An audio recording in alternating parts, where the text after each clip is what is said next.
I have clients who are apprehensive about coming to a new stylist or apprehensive about getting trims, I never feel away because I understand. They did a study where they gave women a hypothetical salon and hypothetical clients, and women who were viewed as more attractive, pretty, or younger, they all recommended to cut those women's hair off. So when I have clients who are apprehensive in the chair, like, oh no, I'm afraid you're going to cut too much off, I get it. Like, and I do have a process of walking them through it to allow me to trim their hair so we can literally grow their hair, because trims are what you need to grow. Because like I have a client she's very pretty, and she was telling me how she's glad she started coming to me because the last lady she was going to, every time she would sit in her chair, she was cutting inches off her hair. She said she would get up from the salon and her hair would be all over the floor. And I said to her, I'm like, that's literally because you're pretty. Your hair is not in bad condition where it needs. She thought her hair was in bad condition because the lady kept saying it needed to be trimmed. Her hair did not need to be trimmed like that. The lady was jealous because she was pretty. Like, yes, hairstylists should be professional, but they're also human beings. And you're going to be punished by human beings when you're undesirable and desirable. Like, they did a study, and women do this in order to kind of make themselves more competitive or to take out the competition in the dating and mating market. It don't matter the age. Women view children as young as 8 as sexual competition because they know men like children. Look at Sakayla's mom. She was in the other women who was saying that she was having an affair with her stepdaddy. That's how women think. So even when you're a little girl and you're going to the hair salon and you have long, gorgeous hair, you can still be a victim of a stylist wanting to chop your hair off because she views you as sexual competition, because she knows men like children, and she wants to take you out of the competition. As sick as it sounds, it's very true. That's why they rush to call little girls fast. That's the only way they can have some sort of control on things they can't control, i.e. men being attracted to children. But they feel like if they can police the children, police other women, take other women out as competition by way cutting their goddamn hair off, regardless of age, then they are dampening the competition and thus improving their value in the mating market, which children shouldn't be in. Yeah, so how many of us can relate to going to the salon and leaving with more than a trim? Okay, I have been trimming my own hair for about a year now because I have had it up to here with women viewing me as sexual competition and taking it out on my beautiful hair. It always amazes me how far some women will go to take other women out to appease or to attain or achieve the affection of a man.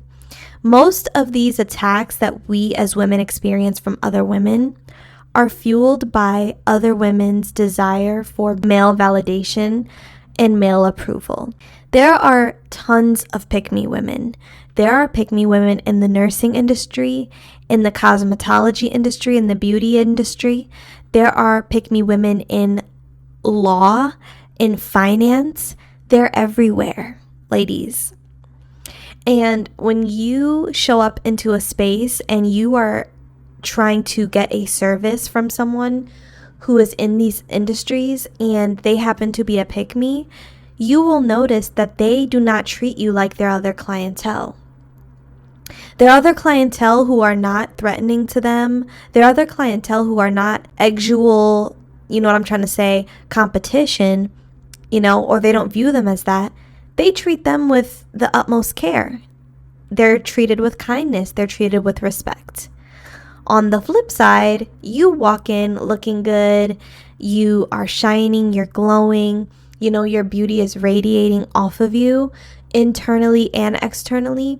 These people have to remember that they're here to do a job, because when they see you, they forget that they're working. They're forgetting that they're supposed to be washing, conditioning, and handling your hair, right? They're so blindsided by your beauty that they forget that they're here to give you a service. They're here to provide you a service. And this is why you have to be so careful who you go to for, any service that you need. Because if someone deems you to be actual competition, Okay.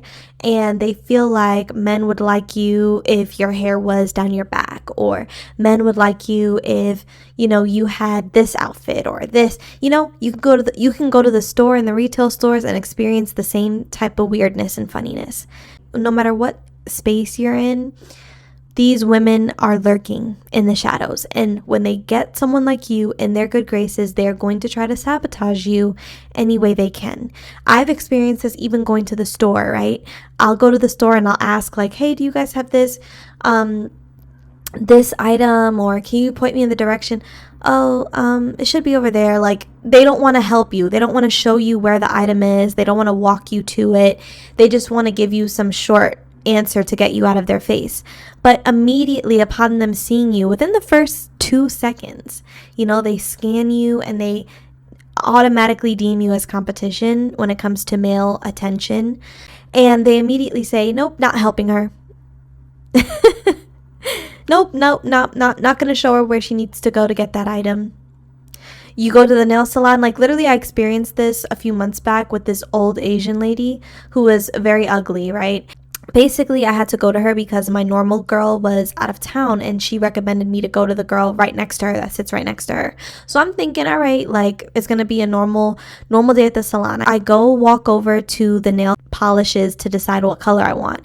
Immediately, she gets up to me, she scans me up and down and she goes, did you pick a color yet? In my head, I'm like, oh, here we go. So yeah, I'm like, yeah, I think I want to do cat eye. Like I want to do the cat eye design. And she looks at the colors and she takes like 5 seconds to analyze the colors. I show her like it's some calculus equation. Like I just asked her a freaking trigonometry question. You know what I'm saying? And then she takes like 5 to 7 seconds to respond. And she's like, okay, go sit down. And I'm just like, oh my gosh, here we go. So the entire appointment, she's being rough with my hand. I had to constantly tell her to take it easy and handle me a little bit more gently. Because she was being very rough, and I had to constantly tell her like, ouch, you're hurting me, please stop. And it got to a point where I was starting to get really irritated and I started to give it back to her. And then that's when she tried to like calm it down and tone it down. But these people will try you in any area. It doesn't matter if you're going to get your nails done, if you're going to shop, if you're going to get your hair done. These people are everywhere. If they deem you to be a threat, it doesn't matter what race, creed, or background these women are from. They can recognize when you are a stunning individual who most likely has beauty that transcends race, that transcends age, that transcends anything, right? And don't let you be an exotical. Don't let you be melanated and beautiful. That adds an extra layer of hostility from these women, okay? So when it comes to the hair, right? We know that our hair is precious to us.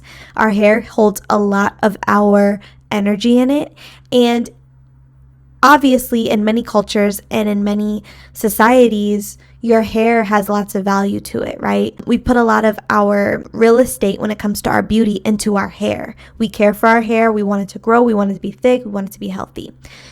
So when someone is not handling your hair with care, but they're actually doing the opposite and they're viewing your hair as a threat to them and their life and their beauty, that is a dangerous woman, because you are sitting in her chair and you are trusting her to listen to your directions, which is, I came here for a blowout, I came here for a straighten, I came here to get a dusting, not a cut, a dusting, or I came here for a trim, okay?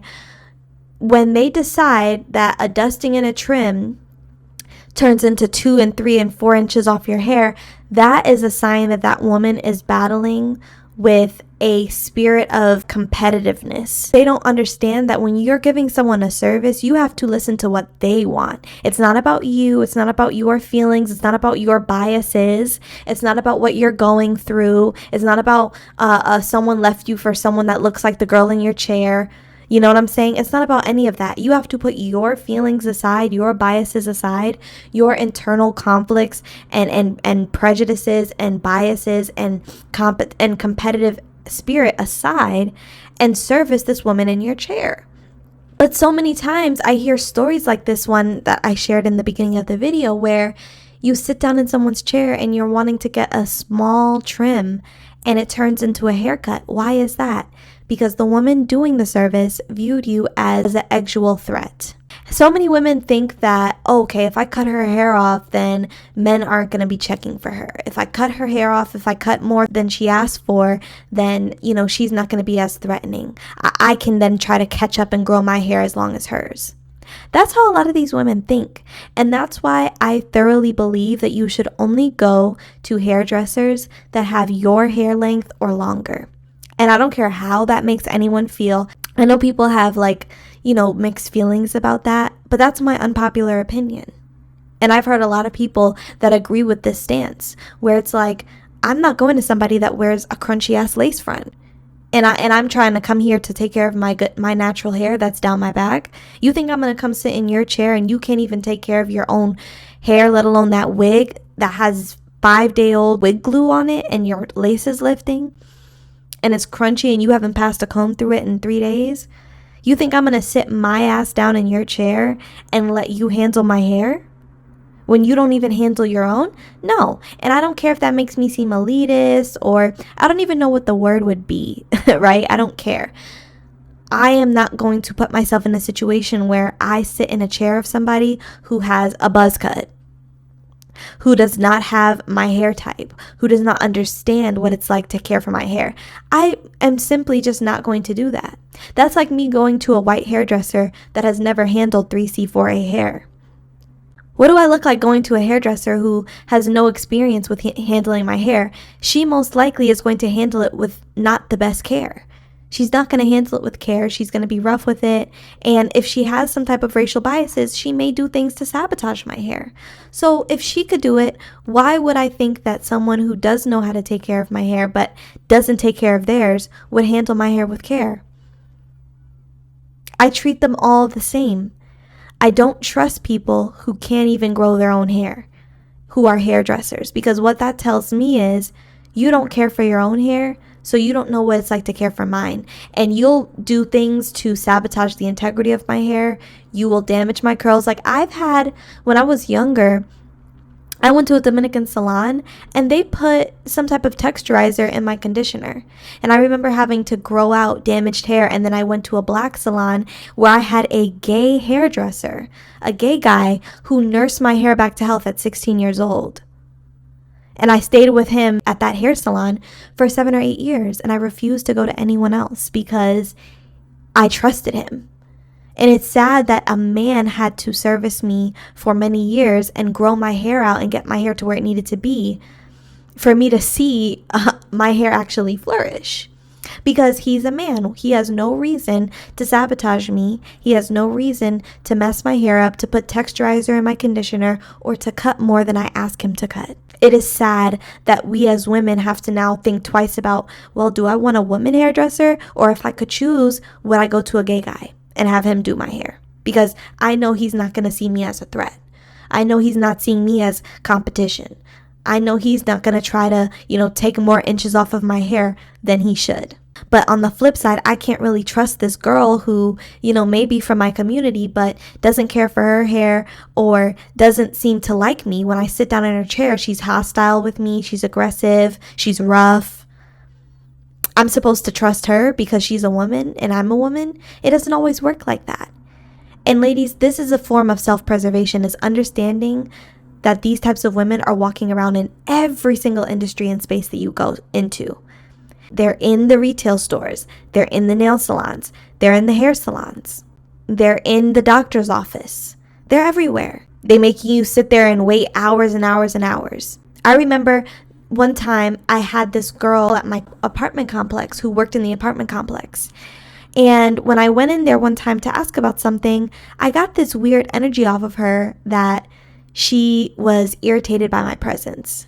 And it was like she was trying really hard to hide it as we were talking, but I could tell in her face that she was analyzing me. She was analyzing my body, my face, my skin, my hair, and she was getting irritated. Like you could tell that the irritation was growing as we were talking, and this is supposed to be someone who I should be able to come to and ask things about my freaking apartment.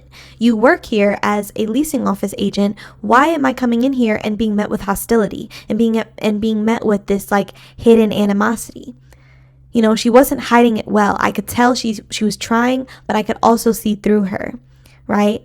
And I just remember one time after that, I always just made a mental note that, oh, she's a little weird. Like, she's a little taken aback by me.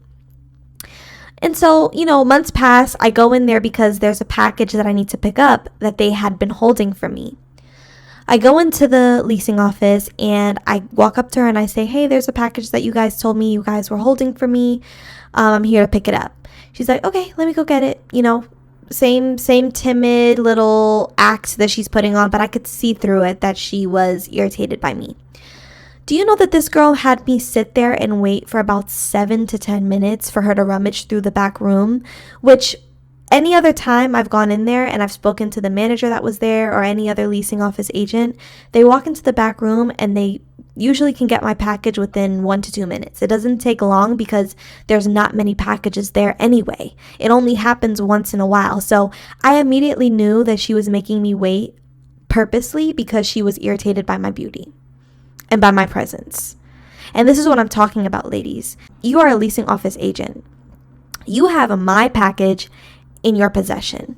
And because you are battling with insecurity, because you view me as a threat, because you see me as actual competition, and are probably mad that I have a man that loves me and looks good and we look good together and you see us together, right? There could be a whole plethora of reasons why she's hating on me. You are going to make me sit here and wait 5 to 7 to 10 minutes for a package that you know is sitting right there on the counter. But you're going to pretend like there's just so many packages back here and you're taking forever to look for it. These are the types of games that women who are in a servicing position will play with you when you are beautiful, when you are confident, when your light shines brightly, when you have a beautiful life. When you look good, you feel good, and you exude beauty and happiness and joy.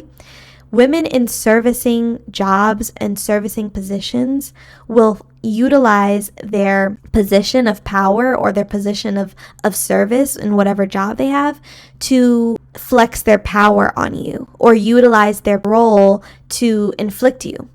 And so her way of inflicting me was, you're going to sit here and wait for me to find this package. And immediately when I would say about 3 to 4 minutes passed, it clicked in my head and it dawned on me that she was trying to punish me by making me wait. Ladies, these are the sick tactics that these women play. And literally when she came out with the package, I just gave her this smirk girl, you are a loser. And I was like, thank you, have a wonderful day. And I just looked at her in her face and I smirked. Because these people want you to feel what they feel. They want you to feel inconvenienced because your beauty makes them feel inconvenienced. They want you to feel unhappy and annoyed because your presence makes them feel unhappy and annoyed. So her taking her sweet time to get my package or to quote unquote find my package, even though it was probably just sitting right there, was her way of punishing me for being who I am. And these are the things that these ladies in these service industries do, which is why I strongly suggest finding a gay guy to do your hair or finding a woman who cares for her hair just as much as you do, so that when you sit down in her chair, she is going to honor and respect your wishes. She is not going to cut more hair than you asked her to. She is going to do all the treatments. She's going to comb your hair and brush your hair from ends to root instead of root to end. Okay? She's not going to rip your hair out in chunks and then tell you, oh yeah, I think you might have an iron deficiency. Oh yeah, I think you need to get a hydration treatment next time. You know what I'm saying? Doing predatory things in the chair to get more money out of you or to make you bald. You have to practice self-preservation by clocking these women's tea. You have to clock every little thing that these people do when you are a beautiful woman, when you are an exotical, because literally every space that you enter, people are playing with you, or people will try to play with you. You have to be alert, you have to be aware, and you have to be vigilant, and you have to be militant. So ladies, drop down in the comment section. I'd love to hear your thoughts on this topic. Have you ever experienced this before? Let me know down below. I'll also be leaving my email in the description box so you can share your stories there as well. Have a lovely day, ladies.